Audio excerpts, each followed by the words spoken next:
Excellent. Welcome, everyone. My name is Amy DeVita, and I'm the founder and CEO of Third Sector Today. And I thank you all for joining us, and thank you very much to Bruce for being the guest of honor here. Just a little introduction. Third Sector Today is a new resource for busy nonprofit professionals like yourselves. Our site is a one-stop shop for best practices, tips, and insights from your peers and other nonprofit leaders. Membership is free and includes benefits, a weekly newsletter, and free webinars like this one. Just yesterday, we announced our partnership with Top Nonprofits. It's a site which publishes painstakingly researched lists as well as other useful resources for you all to enjoy and use. I hope you'll visit our sites and make them part of your regular routine, and very much hope that those resources will be helpful to you. We know that you're really busy and really just too busy to be scouring the internet for help, so that's really what's behind both of our sites. We want to do that for you and bring you really useful resources that will help you and your organization.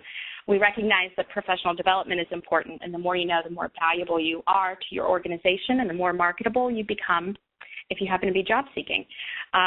So I hope you'll join our growing membership and audience, and please visit our site after the webinar.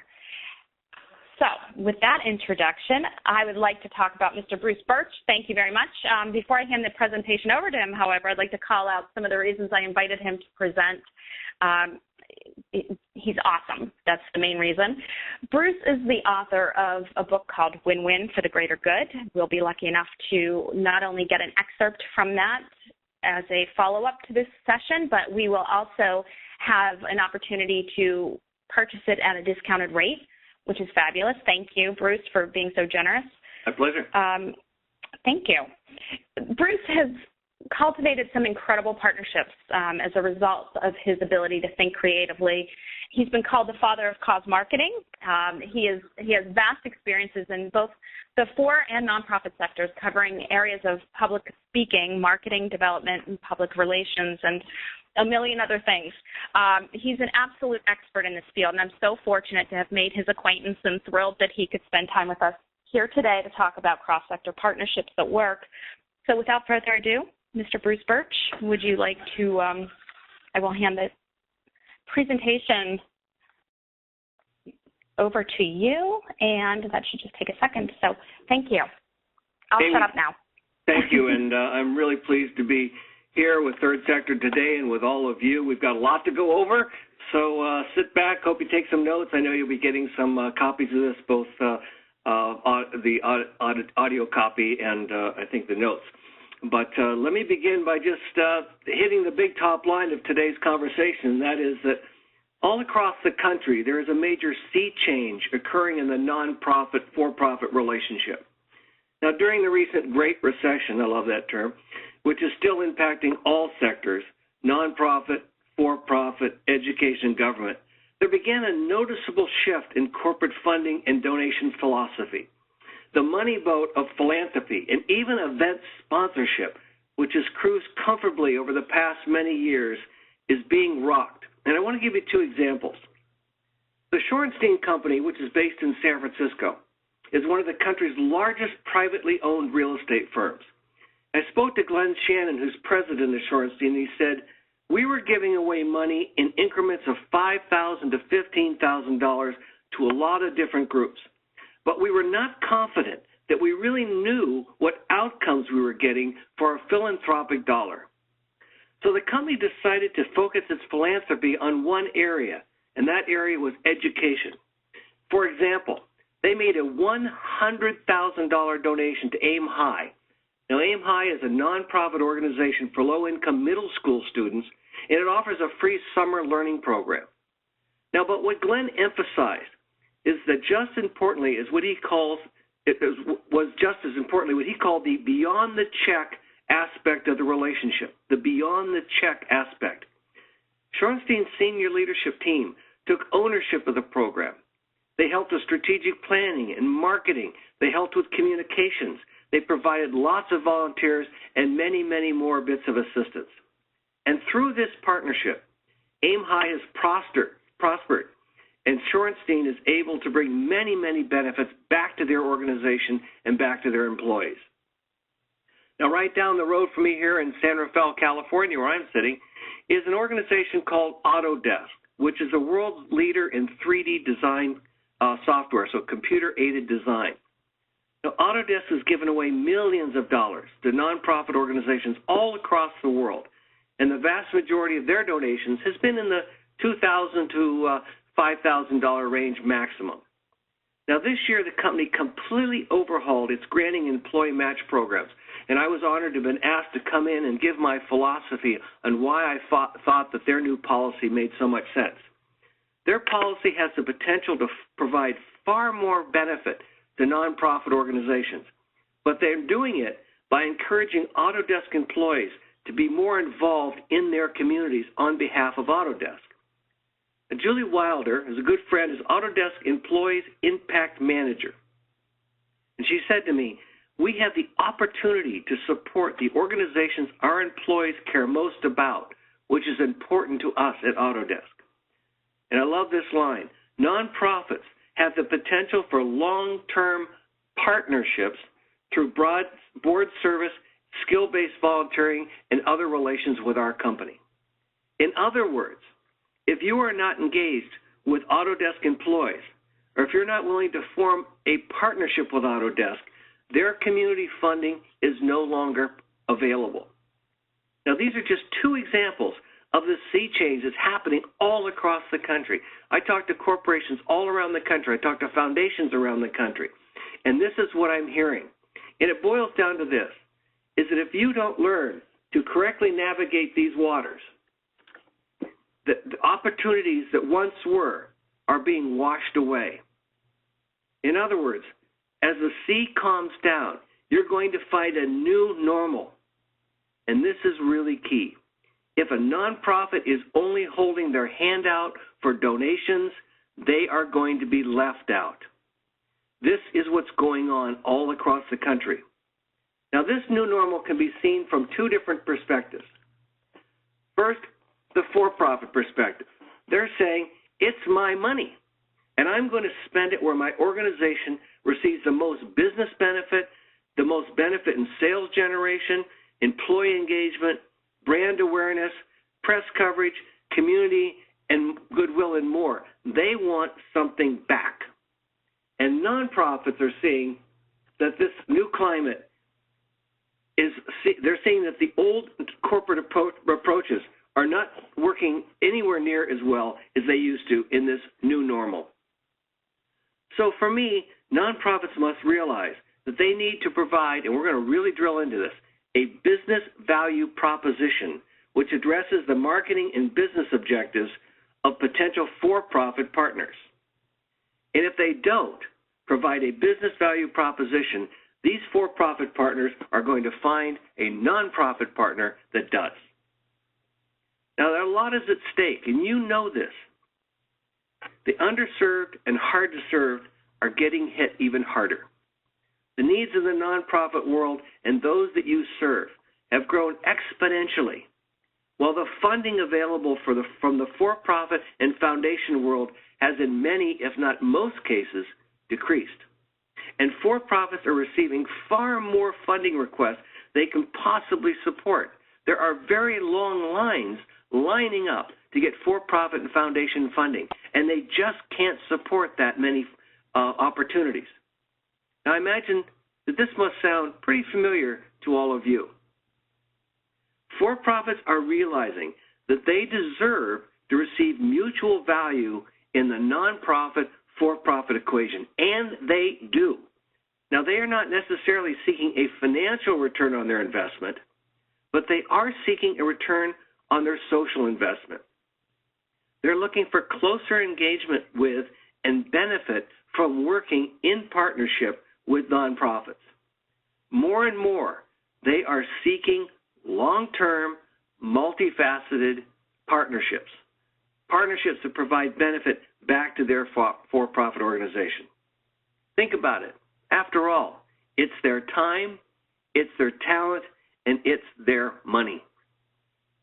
Now, I work with all types of organizations all across the country, And nearly all organizations are being affected by the economy, and especially this sea change in the nonprofit for-profit relationship.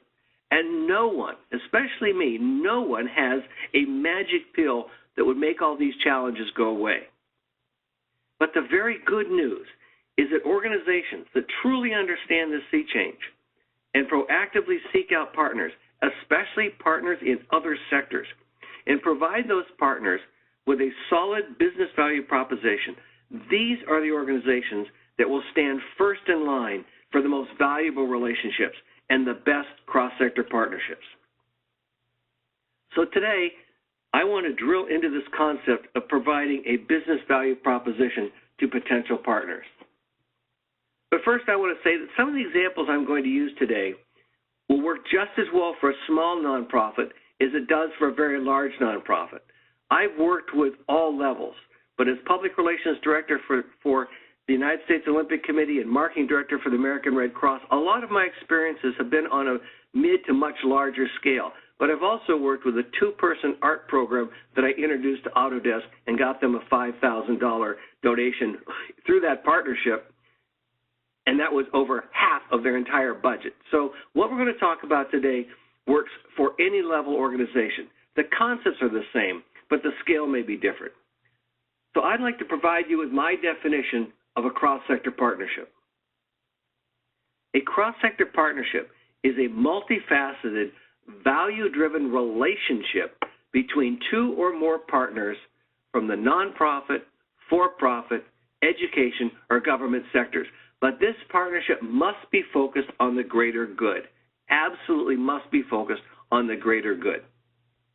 I want to tell you a story that goes back many years, but it really helped me understand the huge value of building long-term corporate relationships, and most importantly, of providing a business value proposition for your nonprofit, for your for-profit partner. Now, as I tell you this story, we're going to do an exercise right after this. I want you to think about all the benefits that were developed in this relationship. All we wanted were 10 soccer balls. It was 1979, and I was a volunteer with the San Francisco Special Olympics. One of our athletes was Joey, and Joey had Down syndrome. He was about as round as he was tall.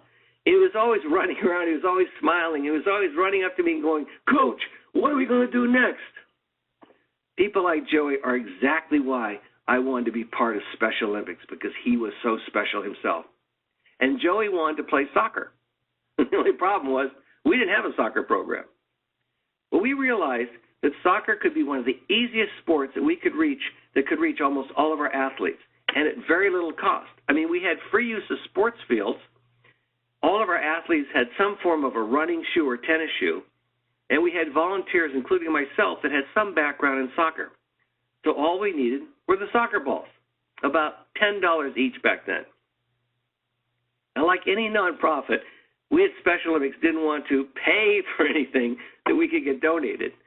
So we connected with a friend that worked in the Community Relations Department at San Francisco-based Levi Corporation. And we asked her if Levi would donate $100, just $100, to buy soccer balls for our new Special Olympics program. And in just a few weeks, we were the proud owners of 10 new soccer balls. And the first Special Olympics soccer program in Northern California was born. And Joey was ecstatic. Soon we realized that we didn't have enough volunteers to handle the amount of athletes interested in playing soccer. So we went back to Levi, and we asked them if they might have some volunteers who would like to help us with our program. They came out, they worked with our Special Olympic athletes, and they had a blast. And our soccer program grew even more. Now, this excitement created some stir, and the Levi's Employee Relations Department took notice of this enthusiasm from their employees. And they wrote an article in the Levi newsletter, which went to all Levi employees all over the world. And this not only brought great recognition to our program, but it brought out even more volunteers. Then the San Francisco Chronicle, which is the largest paper in Northern California, did a story about this special growing relationship between Levi and Special Olympics. And our relationship grew and grew, including having one of Levi's executives, Martha Montag, join our Special Olympics Board of Directors. And very soon, within the first year and a half to 2 years of this relationship, Levi became one of the largest financial supporters of Special Olympics. They went from the soccer balls to the volunteers to the press coverage to starting to put some serious money behind our program. Now, at that time, while I was board member of Special Olympics, my day job was Director of Public Relations for the United States Olympic Committee. I was gearing up for the 1980 Olympic Summer Games, which were going to be held in Moscow, Russia. Now, this was smack dab in the middle of the Cold War, and most unfortunately, the United States boycotted the 1980 Summer Games because of Russia's invasion of Afghanistan. Isn't it interesting how the world just keeps going round and round? But when they boycotted the Olympics, I was devastated.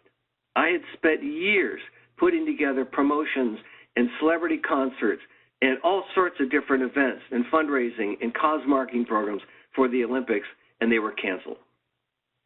Now, a few months later, I received a call from Fred Banks. Fred was president of Levi's women's wear division. And Fred said to me, Bruce, as you certainly know, Levi was the official team outfitter for the U.S. Olympic team. And because we're not going to the Olympic Games, we have all of the official Olympic team warm-ups, shoes, uniforms, jackets, everything. And we cannot sell or use them in any commercial manner, and they're just sitting in a warehouse. And then Fred said the most amazing thing to me. Would you be interested in Levi donating these Olympic team uniforms to Special Olympics? Well, after I picked myself off the floor, we discussed the Olympics. I'm sure many of you have gone to a Special Olympics Games.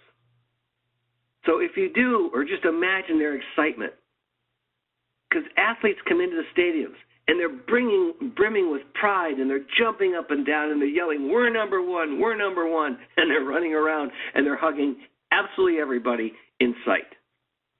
Now, I want you to imagine that following summer, after the Levi donation, when Special Olympics entered stadiums around the country wearing the official uniforms of the United States Olympic team, emblazoned with a large USA across their back.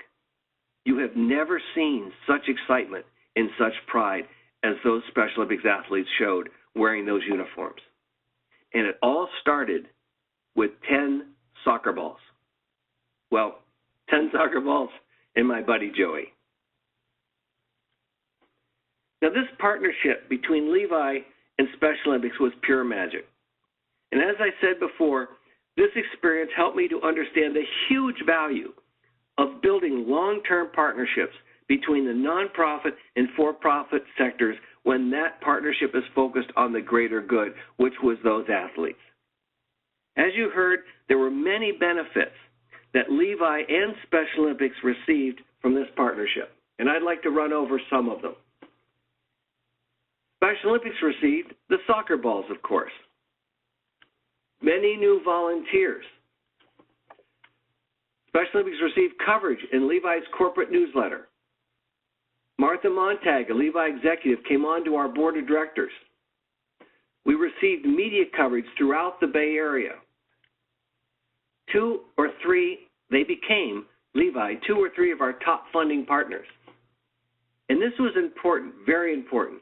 This relationship created a recognition all across the Bay Area that influenced other major businesses and minor businesses throughout the San Francisco area to volunteer, support, and to donate to Special Olympics. The most important message that I take from this particular example is that the success of this relationship grew directly out of the many benefits that Special Olympics brought to Levi, and not just what Levi brought to Special Olympics. What we didn't realize at the time was that we had provided a business value proposition to Levi's. We had given them, quite unintentionally, an opportunity that would provide a significant amount of benefit towards their business, towards their marketing, and towards their community impact objectives. And over the years, this concept of providing a business value proposition has grown immensely in proportion. So what benefits did we provide to Levi? Well, employees brought new skills back to their jobs, and they became more valuable to Levi. The employees gained a deeper understanding of their community and its needs. They enjoyed a great sense of pride and a sense of accomplishment, and this created great morale within the Levi employees when they went back to their jobs. As I said, an executive, Martha Montag, joined our board, and she gained new insight on what a major nonprofit organization deeply involved in its community was doing and brought that insight back to Levi. Obviously, Levi received exceptional media coverage. And this put Levi's corporate responsibility program into action. And what's funny about this is this was before there was even a term, corporate social responsibility. So let me talk about this business value proposition I keep mentioning. A business value proposition is when each side addresses the marketing objectives of their potential partner, no matter which sector that potential partner falls in. They have done their homework. They've read the organization's promotional materials. They've read their annual report, which can usually be found online. They've conducted an internet search for press coverage and other information about their potential partner. And hopefully, they've talked to a friend who works at that company or nonprofit or volunteers for that nonprofit. So they have developed a good understanding of the business priorities of this potential partner. And with this understanding, they put together a presentation which shows that by working with their organization, again, for-profit, nonprofit, education, or government, multiple benefits towards the other's business or mission objectives can be achieved through that partnership. And in most cases, these objectives and these benefits can only be accomplished through a partnership. This is the business value proposition, and it is by far the most successful way to create a long-lasting cross-sector partnership and bring multiple benefits to all partners. Now, this is going to be pretty familiar to you, so I want you to think about the typical nonprofit, for-profit funding approach. A nonprofit has a particular need or program it wishes to develop that requires external funding. They write up a carefully prepared description of this need, how many people it will impact, how this need or program will further their community mission. Now, the nonprofit also realizes that the corporate funder or local business is probably inundated with many other nonprofit organizations seeking their funding. So they want their presentation to have a dramatic impact, a strong case for funding. That is usually the nonprofit's primary focus, a strong argument for the needs of their cause. Well, I'm sorry, but enough already. Now, I want you to think about turning those tables and look at the situation from the for-profit organization's point of view. So imagine you are a for-profit executive, and you've been listening or reading these pitches over and over again. And then in walks, hopefully you, a nonprofit executive with a well-thought-out business value proposition, which clearly shows that by working with your nonprofit, the for-profit business will receive multiple benefits. Benefits such as increased sales of their products or services, volunteer opportunities that will raise the morale of their employees, increase their press coverage, stimulate their brand awareness, and so much more. Now that is a very different approach. Which one do you think would be most effective? Now I have personally worked with well over 125 different nonprofits, and I've trained over 2,500. And rarely have I seen this business value proposition approach. Yet this is exactly how a for-profit business operates. A corporate marketing, and I've been an executive in 3 different corporations, so I understand this intimately in their marketing department, because a corporate marketing or sales proposal will not see the light of day unless it provides a solid business value proposition. And that business value proposition must increase their business. In other words, for the corporate point of view, if it doesn't make dollars, it doesn't make sense. In my opinion, what's missing most in this entire realm of the relationship between the different sectors is that this should be a business discussion. It's the business of partnerships. This is not about, I have a need and I want you to help me fill it. This is about, how can I best help you meet your business objectives? And how can you best help me meet mine? It's just that simple. You know, it's amazing to me how many discussions between the sectors miss this point entirely.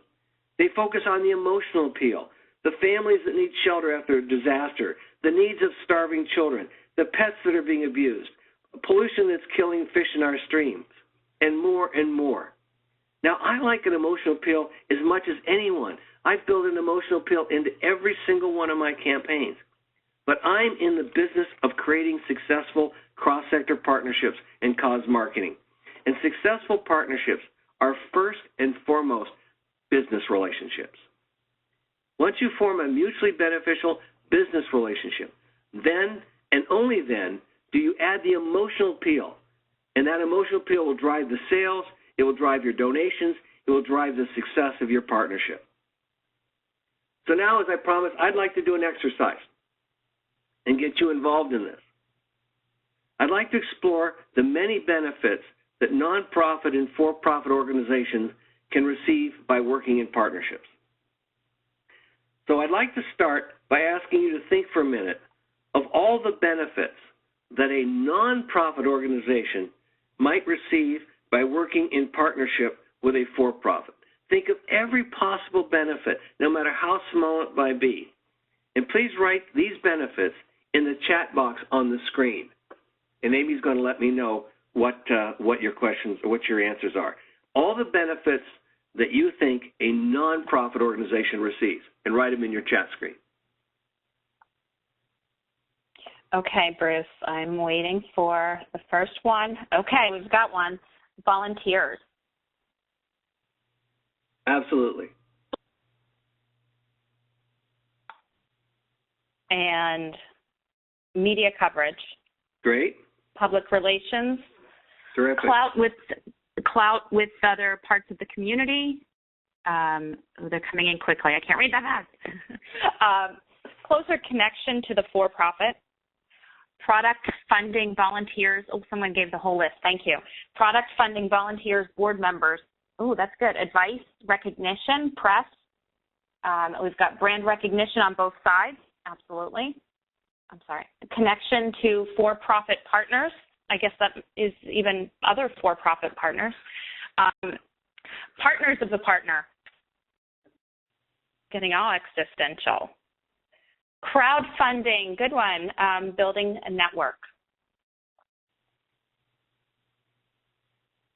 These are great. And they're fabulous. They're coming through quickly. So I think well, that gives us an idea that you see that there are so many different benefits that the nonprofit receives. So I'm going to list just the top 10 of the benefits that I've found through my workshops and through these webinars, because I'm always coming up with more, which is terrific. So the top 10 benefits, let me just make sure I didn't jump it. Okay, the top 10 benefits are, and let me go back a little bit, because I guess I missed my punchline there. I apologize. I have found in my research over 31 benefits. Now, we probably just said, what, 10, 12, 15 benefits, which is terrific. But in our research, we have found over 31 benefits that nonprofits can receive by working in partnership. 31, and these are just the top 10. Obviously, the number one that everyone puts up is funding. Expanding your donor base. Connecting to new business partners, as you said, in networking. Attracting in-kind donations, which can be huge. Providing professional development for your employees by having the business come in and work with your employees and work with your structure and your business side of your business. Attracting new volunteers, board members, and especially pro bono services. increasing your brand recognition, increasing media coverage and media relationships. You've touched on most of these. Connecting your leadership to thought leaders within the community. And lastly, to develop earned income opportunities. These are just the top 10 of 31 different benefits. So now what I'd like to do is I want you to flip over and change your hat, and I want you to think of how many benefits can a for-profit organization receive by partnering with you and nonprofit. The same thing, put them in the chat box. How many benefits can a for-profit organization receive by partnering with you?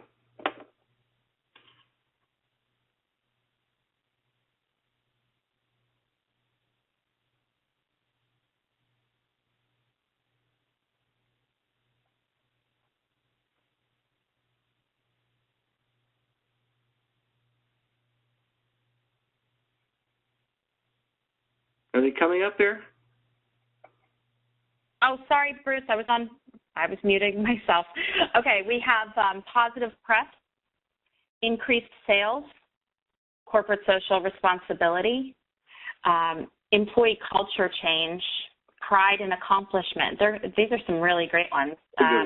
Brand recognition, media coverage, gain deeper understanding of community, employee development, employee retention and engagement, signage, naming rights, engagement of employees. Let's see, and I think I've come up to the brand recognition, media coverage, employee culture change, new markets. Terrific. Yes. Somebody read your book. So, positive marketing. Okay, so. Yeah, that's great. Look at them all. It's come no shortage. Now, here's what I found in our research over the years, that there are, and I think I just added 2 more. I didn't have signage rights. That's a terrific one. There are 38 benefits that we have found that for-profits receive by working with nonprofits. 38 benefits. Now, these are just our top 10. Increased sales of products and services. Increased employee engagement, morale, and attention. I really like that one about developing a new culture. That is so true and so possible. Increasing customer and brand loyalty. Drawing media attention and coverage for free. Remember, these are just the top 10. Motivating, providing a motivating purpose for the company and the employees. Increasing their shareholder return. They will make more money through these partnerships. Increasing employee skill development, team building, leadership, communication skills, coaching opportunities. Attracting new business partners and new relationships. Generating recognition for the good they're doing in society. And lastly, they can receive a tax donation for products or services or money, not for services, excuse me, but products, in-kind donations, or donations that they make. And those are just the top 10. So think about that. A nonprofit organization can potentially provide the for-profit organization with more benefits than the nonprofit receives. And most people think it's the other way around. So one of the key takeaways I want you to take away today is to realize how powerful you are in presenting a partnership opportunity to a for-profit partner.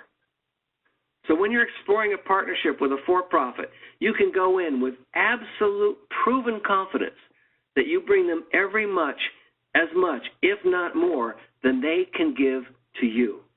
And when you explain what you can bring that will address their business objectives through the business value proposition approach, they will want to partner with you and not partner with competition or other nonprofits because you get what they need and you provide it to them. Now, I don't have time to detail all 69 benefits, the 31 nonprofit, the 38 for-profit. So I've placed on my website, which is brucebirch.com, pretty simple, there's a resource center there. And if you go to the resource center, there's all sorts of information. It's all free, and it will provide, one of the many things it will provide is the complete list of 69 for-profit, nonprofit benefits. So to me, success in building partnerships boils down to two primary goals. First and foremost, to meet the business objective of each partner, to really look at what each partner needs and help them get their objective, and they will help you get to your objective. And secondly, you must have a clear focus on the greater goal, the greater good.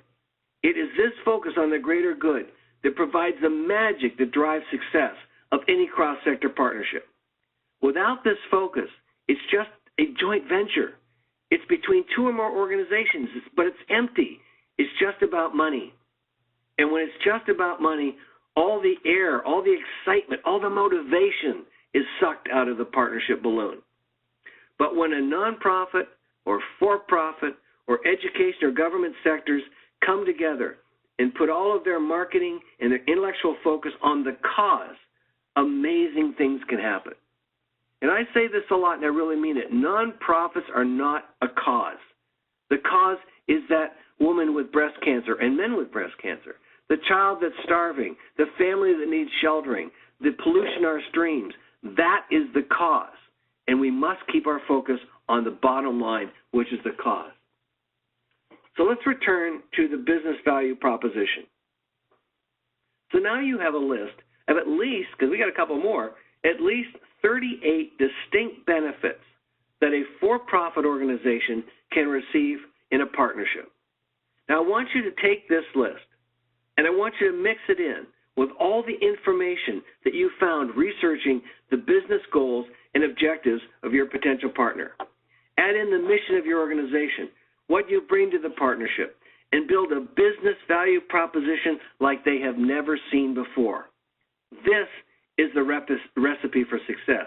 This is the beginning of an entirely new growth strategy for your organization. Let me repeat that. This is the beginning of an entirely new growth strategy for your organization. Now, you may be thinking, this is a lot of work. And this is not focused solely on fund development. And you're right. This is not the normal way of doing things because normal doesn't exist anymore.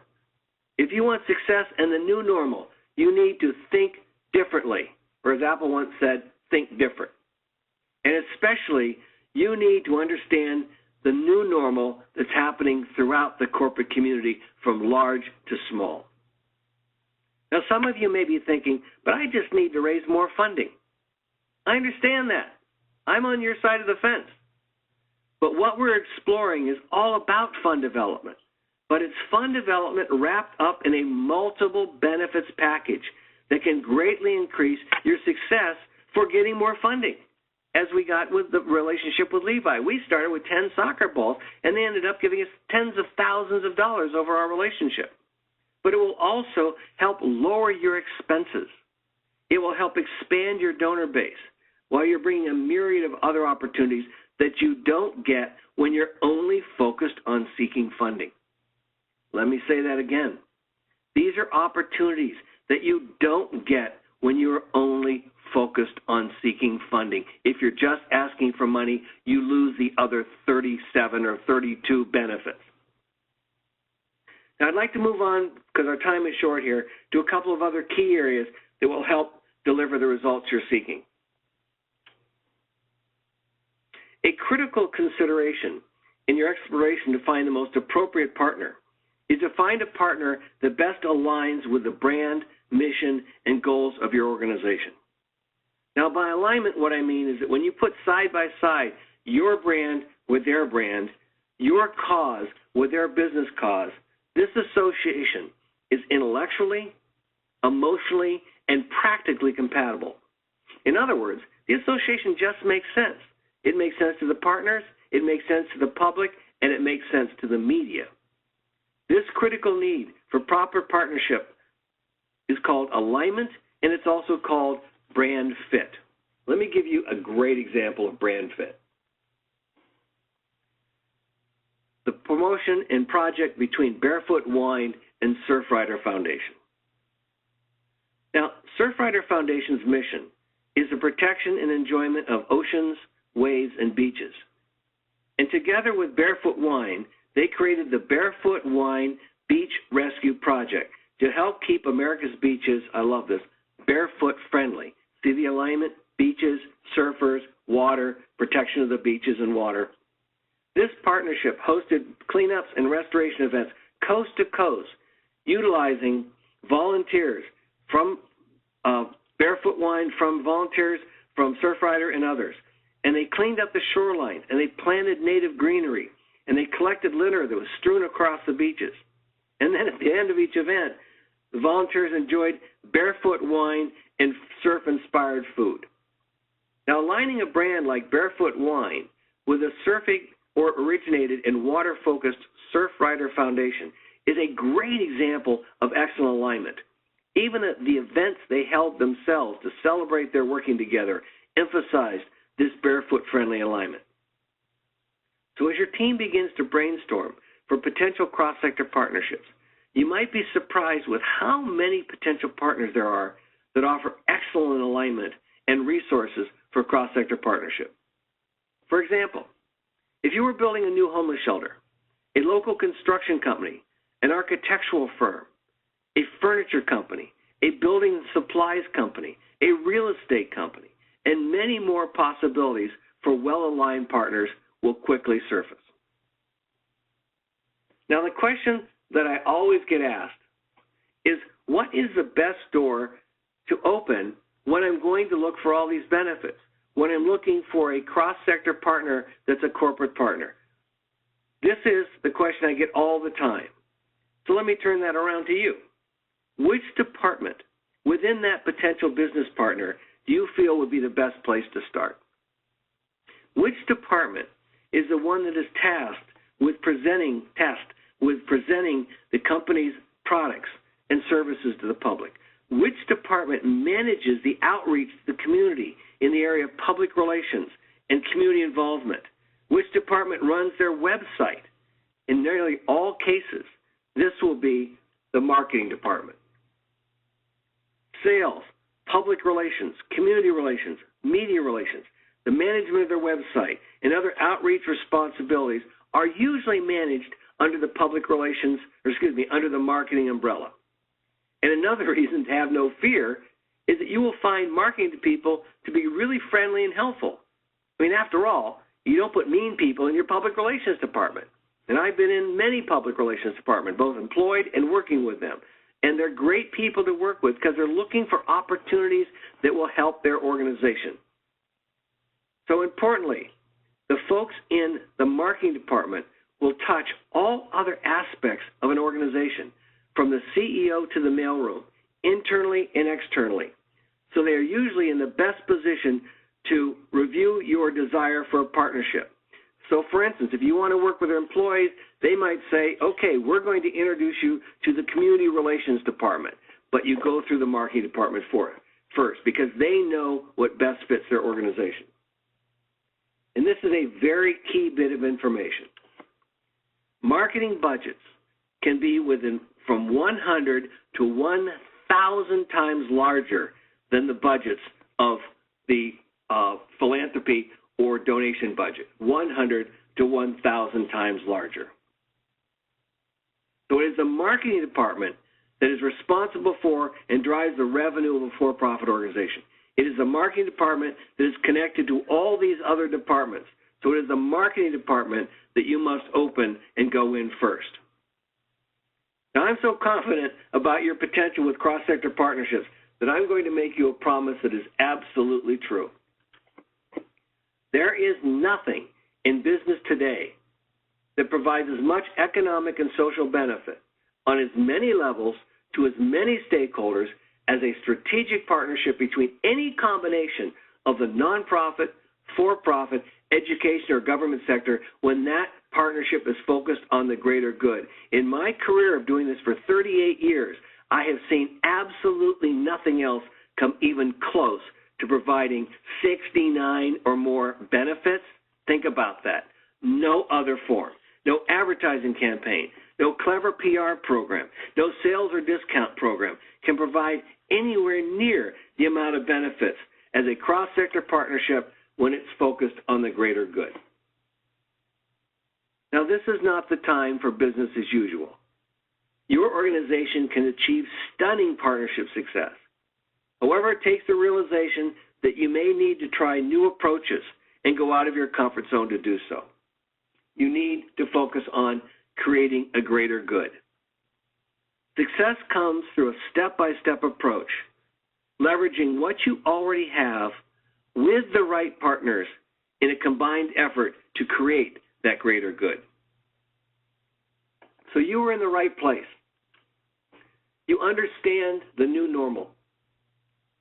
You know that you can bring more benefits to the partnership and receive more benefits through a partnership. You have the ability to create a business value proposition. You know how to do it. You know how to get to the front of that long line, because very, very, very few people are doing this. You understand the importance of alignment and brand fit. You know to open the marketing door first. And you understand that partnerships bring more benefit than any other form of business. Partnerships. So as Amy mentioned up front, I wrote a book called Win-Win for the Greater Good. And this has been called the most comprehensive book on cross-sector partnerships ever written. And I'm really thrilled, like people like Howard Behar, who is the president of Starbucks Coffee. He's now retired. But he read the book and he wrote me, he said, this is a must-read for any organization. Patagonia, which is always listed as one of the top respected companies in the world, said that it revealed the true essence of success, focusing on business objectives of your partner while striving together to create a greater good. I have received probably 30 of these type of testimonials from leaders from the nonprofit and for-profit organization, because this book is written with simple messages. This is not intellectual. This is not fancy, academic. This is how do I do this? And they responded to it. And because I've so much enjoyed working with Amy in Third Sector today, on your screen is a website address. It's CreateSpace.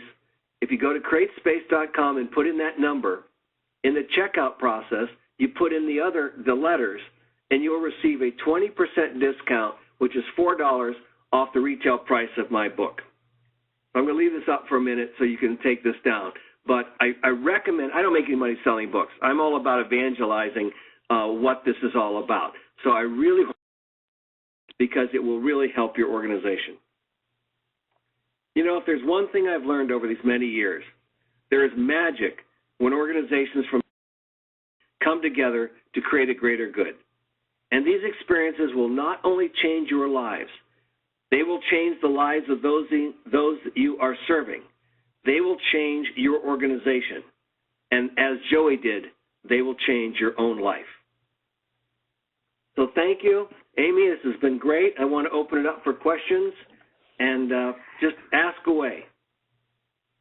Thank you, Bruce. That was fabulous, and so many comments throughout, too. So thank you all for being so obviously very active and involved in this presentation. Thank you, Bruce. Waiting for questions. I've got thank you. Yes, Brian, thank you.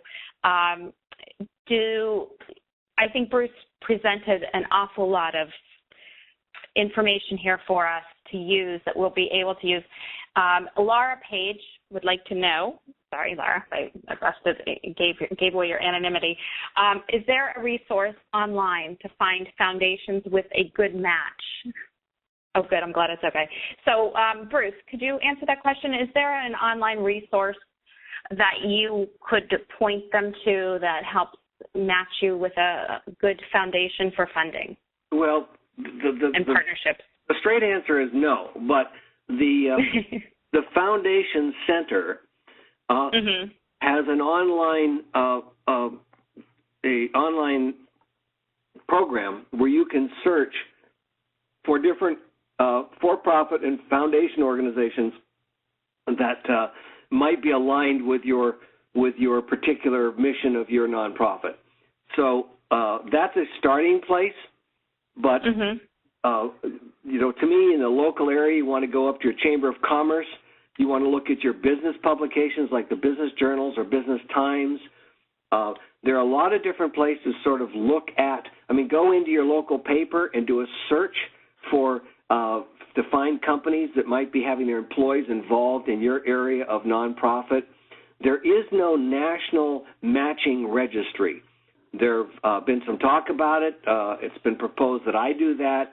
But when you figure there's 1.5 million nonprofits in the United States and far more for-profits, it's almost impossible to create a matching system. But I would start with the Foundation Center. But if you're really marketing in a region rather than nationally, which most of you are, then I would go to your local chambers, your local media, internet, and search for organizations that are aligned with what you're doing. That's definitely helpful. Thank you. Rebecca submitted a question, and it is Rebecca Maddox. Hi, Rebecca.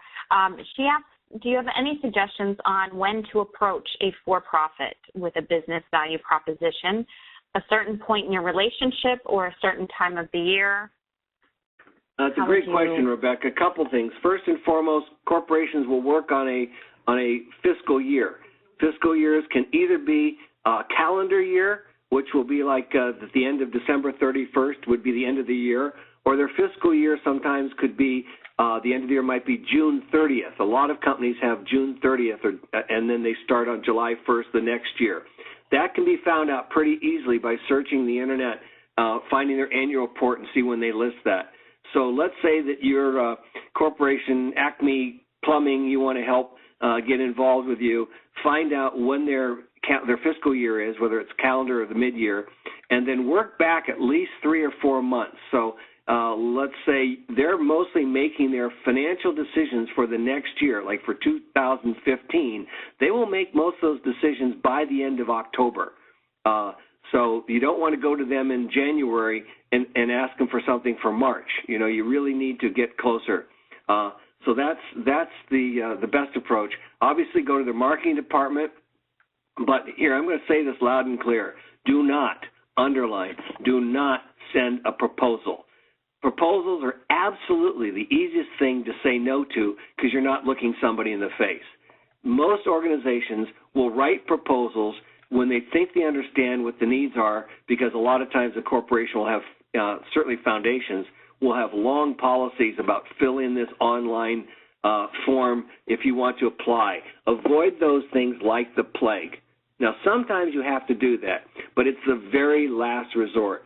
You're looking to find somebody, a volunteer or a worker, that knows that organization, that can get inside, that can make an introduction, that can get you on a face-to-face meeting, and preferably, if you know someone that knows their organization well, that person should go with you, not just say, call Joe and tell him that Bruce said hello. No, that person should go with you. So the first meeting I strongly recommend is you, someone from the organization, and someone that knows both of you. But do not send in proposals cold.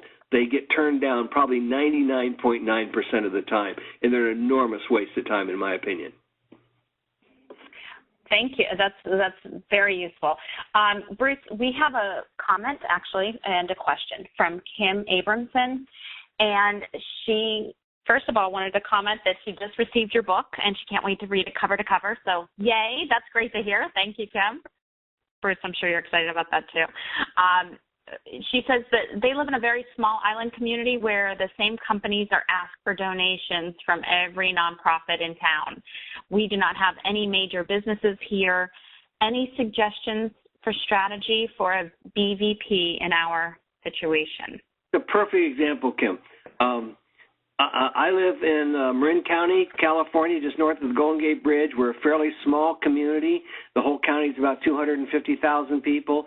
Autodesk is the largest company here that's locally owned, and every single person goes to Autodesk. So if you don't even have an Autodesk, it's really challenging. So this is when the business value proposition and finding a champion makes the most sense. Because if you've got one company, let's say it's a local food company, here it's United Markets, it has 4 markets in our county. To go into them, you know, you really need to find someone inside. You really need to find out how you can build that business value proposition And I found that it's easier, much easier, to develop these partnerships in smaller communities than in bigger communities. Everyone's going after Coca-Cola. Forget Coca-Cola. Forget Nike. Forget those big people. They're getting tens of thousands of proposals. So it's crazy. Find someone in your community that you think is aligned with your mission, that you think can really help you. Research the heck out of it, and then find a champion inside. But I have found that cause marketing and cross-sector partnerships work just as well and many times better in a local community. You need to, listen, it's a competitive world out there. We all know this. So if you're in a community that has small businesses, and also don't just think about businesses, look at partnerships with your educational system. Look at partnerships with local governments. I've done a lot of work with the state of California, and what they'll say is, we can't give you money, but we've got tremendous contacts, we have tremendous influence. So look at other areas, and just really fine-tune so that you can stand at the head of that line and not be just another one of the 400 people that are calling that one or two companies that you have. I think that is some fabulous advice. So what you're suggesting then is, in Kim's situation, first of all, making sure you're finding the company that has, if it is a business, the right perfect alignment, but also investigate them really well so that you can bring that to light. And that's your business value proposition, and find a champion within there to help further that relationship.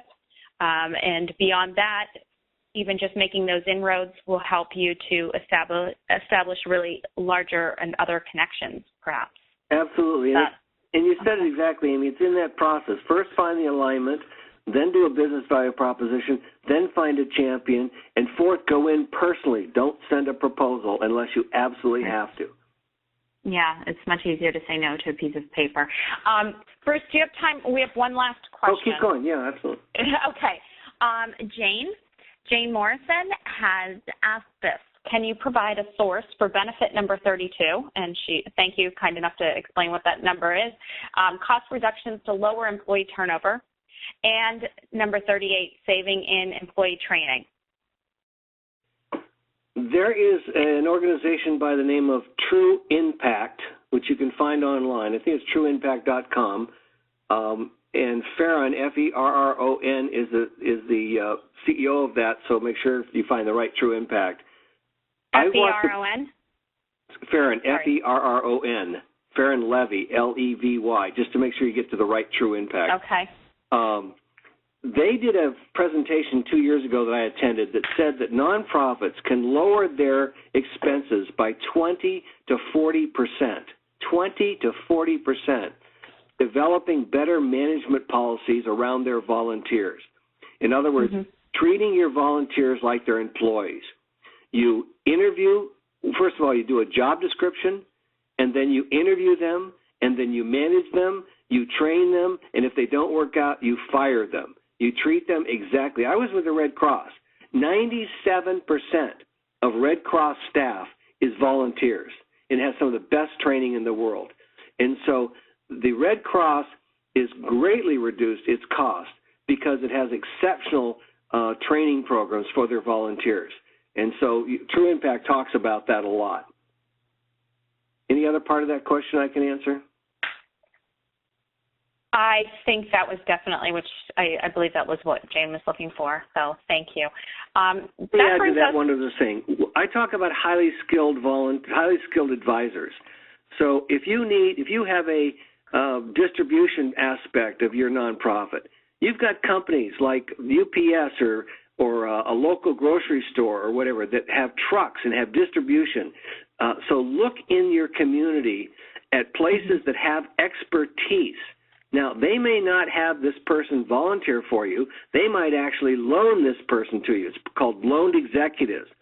Wells Fargo Bank loaned a gentleman to Red Cross for 6 months. They paid him. He was not a volunteer. And he came in and sat in our finance department and helped us completely revamp our finance department. So you can get these loaned executives. The United Way has a loaned executive program. So really look at needs that you have, go into the community, find an organization or an individual that has that, And they might not even have to volunteer. They might even be paid by their organization as part of their organization's outreach to the community. Absolutely. I know I just was approached by an organization of attorneys who offer pro bono services to nonprofits.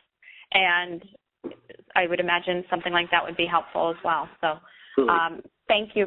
Thank you, Bruce. Thank you to all of you who joined and spent the last hour with us. I feel like we should wrap this up. So Bruce, to you, first of all, thank you to everyone for attending. You will receive the recording via email, and there will also be information you will receive the PDF that we spoke of earlier, which is an excerpt from Win-Win for the Greater Good, the book from Bruce Birch, as well as a discount. So I hope you found this informative. Bruce, I will leave it to you if there's anything else that you would, closing remarks. There we go. Well, first of all, I want to thank you all for attending, and trust me, I know it's difficult out there. I'm out there with you, but I'm trying to give you simple procedures that I know work. Now, they don't work all the time. This is not a magic pill, but I know how hard you're working, and I congratulate you on what you're doing to serve the greater good. Thank you.